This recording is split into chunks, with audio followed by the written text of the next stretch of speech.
हैं तो मेरे भाइयों अल्लाह के साथ ताल्लुक मजबूत बनाएं। अल्लाह ने हमें बगैर इस्तिहकाक की इतनी बड़ी नेमत अता फरमाई है, अल्लाह के साथ ताल्लुक मजबूत बनाएं। और अल्लाह के साथ ताल्लुक मजबूत बनाने का आसान तरीका आपको बताता हूं।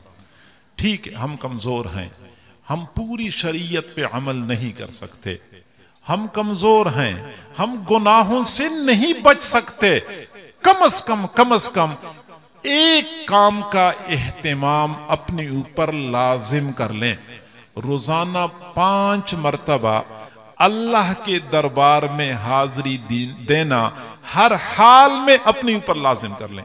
जो कुछ भी हो जाए, हालात जैसे कैसी भी हों, कितने गुनाहगार क्यों ना हो, कितने बुरे क्यों ना हो, हमने हर हाल में रोजाना 5 मरतबा अल्लाह के दरबार में हाजिरी देनी है। ये जो हम 5 मरतबा हाजिरी देते हैं ना, इससे ताल्लुक मजबूत होता है।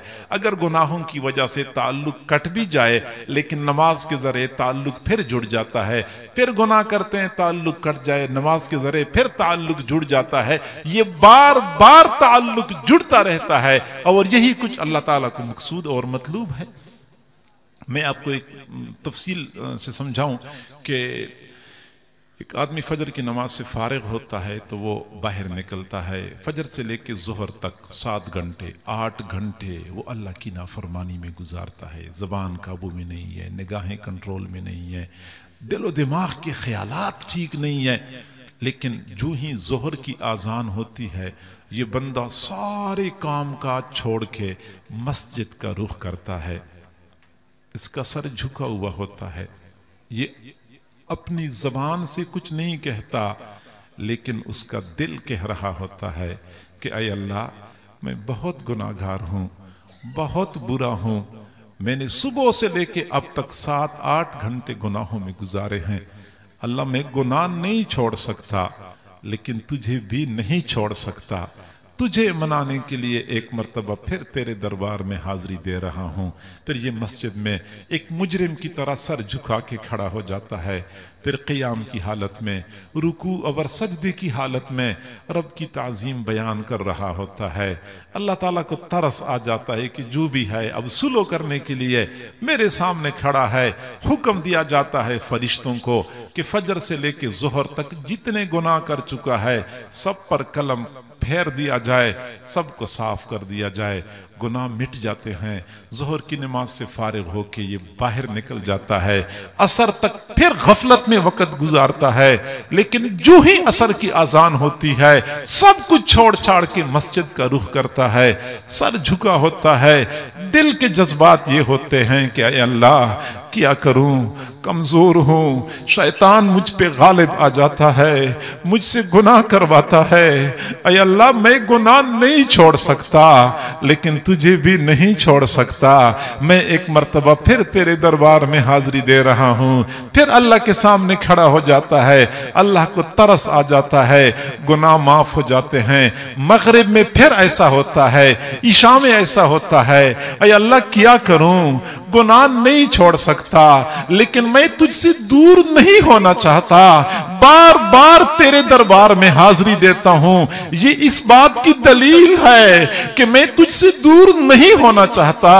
अल्लाह, तू मुझ पे तरस खा लीजिए, मुझे अपना बना लीजिए। जब मुसलसल इसी तरह ये बंदा हाजिरी देता है, आखिरकार अल्लाह को तरस आ जाता है। एक मर्तबा रहमत की नजर पड़ती है, दिल की दुनिया में इनकलाब बर्पा हो जाता है, बंदा अल्लाह के मुकर्रबीन में शामिल हो जाता है। और इसी के बारे में कुरान अज़ीमुश्शान ने फरमाया, इन्ना सलाता तन्हा अनिल फहशाइ वल मुनकर, नमाज बेहयाई से रोकती है और नमाज बुराइयों से रोकती है। इसी नमाज की बरकत होती है कि आखिरकार पे अल्लाह उस बंदे को अपना मुकर्रब बना देता है। बंदा भी अजीब है, न मुझे छोड़ सकता है, न गुनाहों को छोड़ सकता है, बार बार मेरे पास आता है। वो जिधर भी गया लौटा तो मेरे पास आया, वो जिधर भी गया लौटा तो मेरे पास आया। यही तो बात भली है मेरे हर जाई की। मेरा बेवफा दोस्त जहां कहीं चला जाता है, पलट के मेरे पास आता है। यही मेरे दोस्त की बुनियादी खूबी है और यही अल्लाह रब्बुल इज्जत को पसंद है। हमें चाहिए कि हम नमाज का एहतमाम करें। हम गुनाह भी करते हैं, नाफरमानी भी नहीं छोड़ सकते, बाकी दीन पे अमल भी नहीं कर सकते। ये एक ऐसा दरवाज़ा है नमाज कि किसी वक़्त भी अल्लाह की रहमत की नज़र मुतवज्जे हो जाए, बंदा इसी दरवाजे पे अल्लाह का मुक़र्रब बन जाता है। अल्लाह ताला उसको अपनी तरफ खींच लेता है। बाबा जी ने अपने बेटे को फरमाया कि बेटा हाज़री लगाया करो, बेटा हाज़री लगाया करो, सबक याद हो या ना हो, कम से कम खारजा तो नहीं होगा ना। मदरसे में तलबा आते हैं, मदरसे में तलबा आते हैं, सबक याद नहीं भी होता, हाजिर तो लगाया जाता है कि हाजिर है, उसका खारजा नहीं होता। लेकिन अगर तालिब इल्म हफ्ते वाले दिन नहीं आया, इतवार को नहीं आया, पीर को नहीं आया, बुध जुमरात को नहीं आया, मदरसे वाले 6 दिन की गैर हाजिरी के बाद नाम काट देते हैं कि अब ये हमारे तलबा की फहरस्त से निकल गया है, ये हमारा तालिब इल्म नहीं रहा, मुसलसल गैर हाजिरी करता है। ऐसी ही जो बंदा फजर के वक़्त अल्लाह के नुमाइंदे ने बुलाया, उसने हाजिरी नहीं दी। जोहर के वक़्त अल्लाह ने अपने घर में बुलाया, हाजिरी नहीं दी। असर के वक़्त बुलाया, हाजिरी नहीं दी। फिर जब ये गैर हाजिरियां बढ़ जाती हैं, बंदा बार बार गैर हाजिर, बार बार गैर हाजिरी करता है, आखिरकार अल्लाह ताला अपने बंदों की फहरस्त से उसका नाम निकाल देता है कि अब ये मेरा बंदा नहीं रहा। और इसी के बारे में हुजूर ने फरमाया, मन तरक सलात मुतअम्मिदन फक़द कफर, जिसने क़स्दन नमाज छोड़ दी और मुसलसल छोड़ता रहा, आखिरकार ये मुसलमानों की फहरस्त से निकल के काफिरों की फहरस्त में शामिल हो जाता है। तो लिहाजा चाहिए कि हम कम से कम ये एक काम तो कर लिया करें, क्योंकि किसी न किसी तरीके से हम अल्लाह के साथ राब्ते में रहते हैं, राब्ते में रहते हैं। और बंदा अपने अल्लाह से इतना दूर तो न चला जाए कि सुबह से लेके शाम तक, शाम से लेके अगली सुबह तक अल्लाह रब्बुल इज्जत की नेमतें इस्तेमाल करते रहते हैं, लेकिन पूरा दिन गुजर जाता है, पूरे दिन में एक मर्तबा भी अल्लाह रब्बुल इज्जत के सामने जमीन पे सर टेकने की तौफीक नहीं मिलती। इतना तो कम से कम अपने अल्लाह से दूर नहीं होना चाहिए।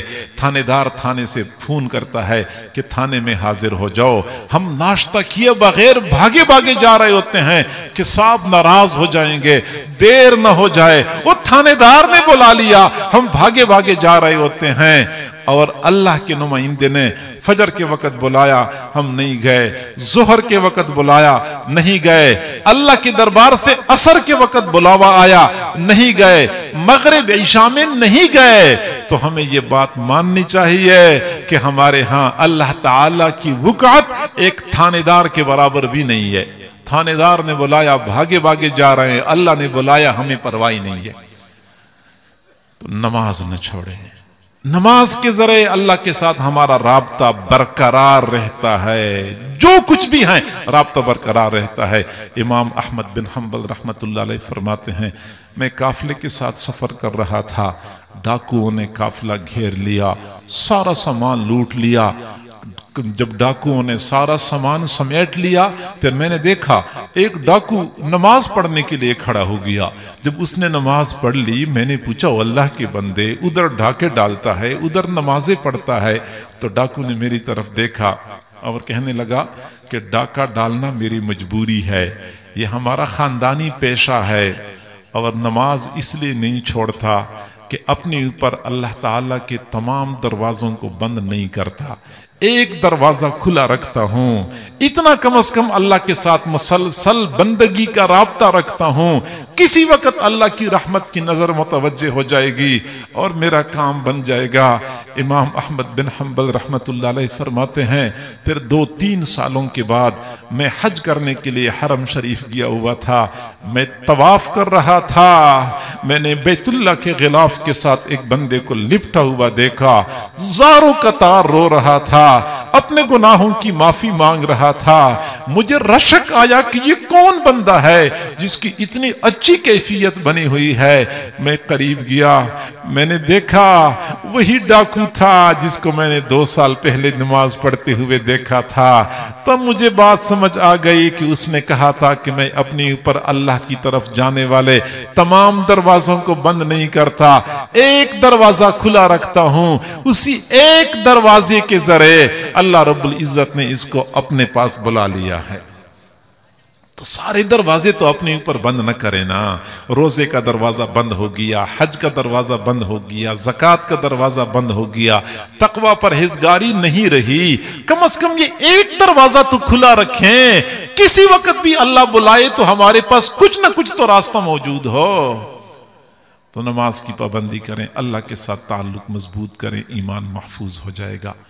दूसरा अमर, दूसरी बात कि हमें ईमान मिला है हुजूर सल्लल्लाहु अलैहि वसल्लम के तसद्दुक और तुफैल से, लिहाजा अपने महबूब सल्लल्लाहु अलैहि वसल्लम के साथ ताल्लुक मजबूत बनाएं, हमारा ईमान महफूज हो जाएगा।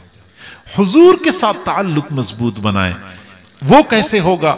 एक तो रसूलुल्लाह सल्लल्लाहु अलैहि वसल्लम की सुन्नतों की इत्तिबा करें, एक एक सुन्नत पे मरने मिटने वाले बन जाएं, सर के बालों से लेकर पांव के नाखूनों तक अपने आप को सुन्नतों से आरास्ता पे रास्ता कर लें। जब ये ताल्लुक मजबूत होगा, इस तरीके से फिर हम अपने ईमान को बचा सकेंगे। वजह यह है कि जो बंदा सुन्नतों की इत्तिबा करता है वो अल्लाह ताला का महबूब होता है। कुरान अज़ीमुश्शान इसी बात पे गवाह है, कुल इन कुंतुम तुहिब्बून अल्लाह फत्तबिऊनी युहब्बिबकुमुल्लाह। अगर तुम अल्लाह से मोहब्बत करते हो तो तुम मेरी इत्तिबा करो, अल्लाह तुमसे मोहब्बत करेगा।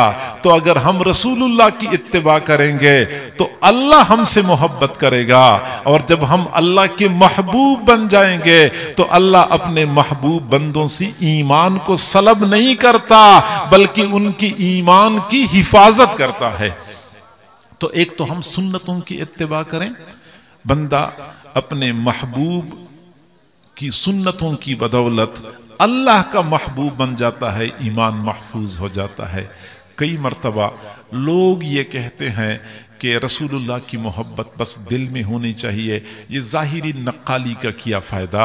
ज़ाहिर में रसूलुल्लाह की तरह शक्ल सूरत बनाने की कोई ज़रूरत नहीं है, दिल में मोहब्बत होनी चाहिए। तो मेरे भाइयों, मैं कहता हूँ कि दिल में मोहब्बत होनी चाहिए और उसी मोहब्बत के आसार बंदे के चेहरे पर, बंदे के लिबास में, नशिस्त व बर्खास्त में भी नज़र आने चाहिए। क्योंकि मोहब्बत तब सच्ची और हकीकी होती है कि जब उसके आसार बंदे के जिस्म पर नजर आ जाएं। और ये जाहिरी नक्काली कई मर्तबा बंदे पर सादत के दरवाजे खोल देती है। हुजूर सल्लल्लाहु अलैहि वसल्लम ग़ज़वा हुनैन से वापस तशरीफ ला रहे थे, एक बस्ती के करीब पड़ाव डाला। बस्ती गैर मुस्लिमों की थी। हजरत बिलाल रज़ी अल्लाह तआला अन्हु ने नमाज के लिए आज़ान देनी शुरू कर दी। बस्ती के बच्चे बाहर खेल रहे थे, उन्होंने हजरत बिलाल की आज़ान की नकल उतारनी शुरू कर दी। हुजूर सल्लल्लाहु अलैहि वसल्लम ने बच्चों को बुलाया, बच्चे डर के मारे भाग गए। सिर्फ एक बच्चा अबू महजूरा नामी कदरे बड़ा था, उसने भागना मुनासिब नहीं समझा। हुजूर ने उसको बुलाया, वो करीब आया। मेरे महबूब ने पूछा क्या कर रहे थे? उसने कहा जैसे कलेमात वो पढ़ रहा था मैं भी उसी तरह कलेमात पढ़ रहा था। अच्छा, किस तरह पढ़ रहे थे?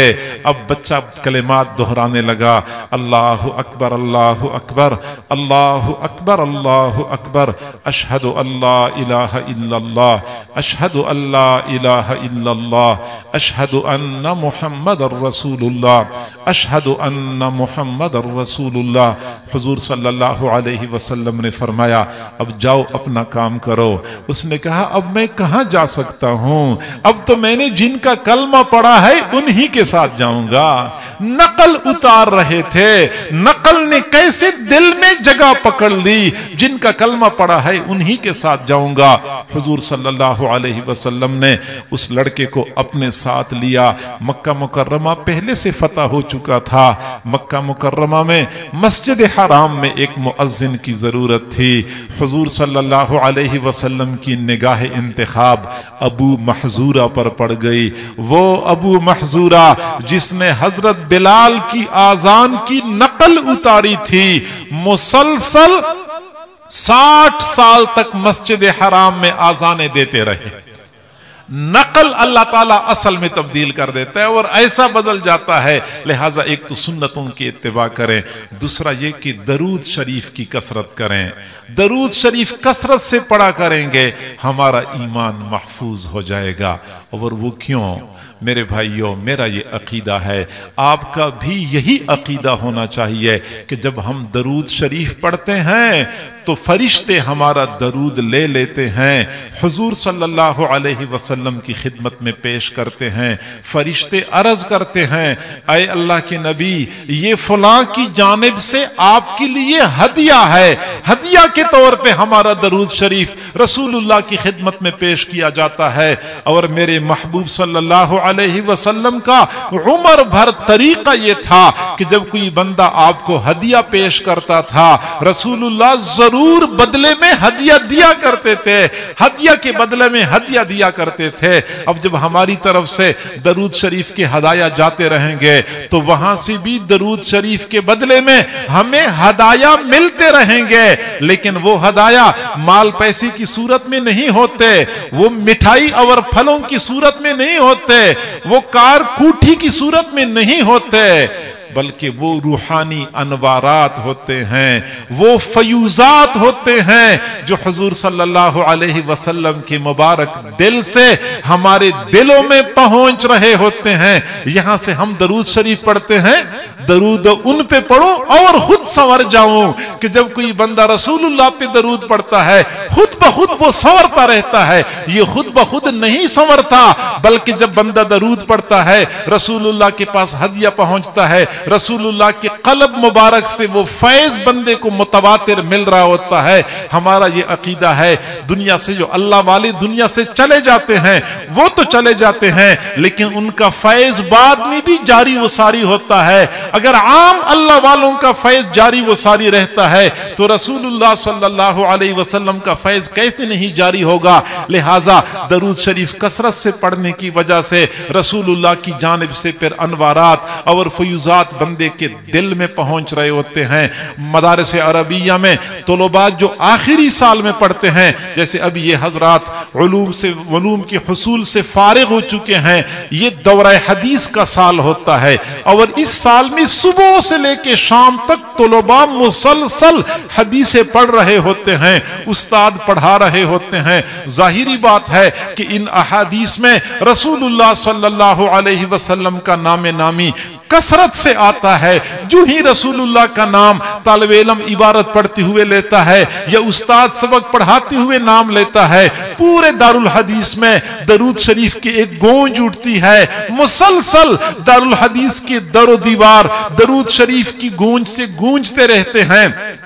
चुनांचे दारुल हदीस में दरूद शरीफ की कसरत होती है। हजरत शाह वलीउल्लाह रहमतुल्लाह अलैह ने फरमाया, मैं मदीना मुनव्वरा गया था, अल्लाह रब्बुल इज्जत ने अजीब कैफियत मुझ पर मुनकशिफ कर दी। मुझे यूं नजर आ रहा था कि रसूलुल्लाह सल्लल्लाहु अलैहि वसल्लम की गुंबद खजरा से नूर की शुआएं फूट रही थी, दुनिया के कोने कोने में फैल रही थी। फिर मैंने मुराकबा कर लिया कि ये मालूम कर लूं कि ये शुआएं कहां जाती हैं। फिर अल्लाह ताला ने मुझ पर यह बात खोल दी, मुझ पर यह बात मुनकशिफ कर दी कि रूए जमीन पर जहां कहीं हदीस पढ़ने पढ़ाने वाले लगे हुए हैं, उनके दिलों तक ये शुआएं पहुंच रही हैं। दरूद शरीफ जो कसरत से पढ़ते हैं, रसूलुल्लाह की जानिब से मुसलसल फैज मिलता है, अनवारात मिलते हैं, और यही अनवारात हमारी ईमान की मजबूती, हमारी ईमान की हिफाजत का जरिया बनते हैं। दरूद शरीफ कसरत से पढ़ा करें, रसूलुल्लाह के साथ ताल्लुक मजबूत होगा। जो ताल्लुक जितना मजबूत होगा, हमारा ईमान उतना ही महफूज होगा। ये दूसरा अमर हो गया। तीसरा आखिरी अमर बता रहा हूं।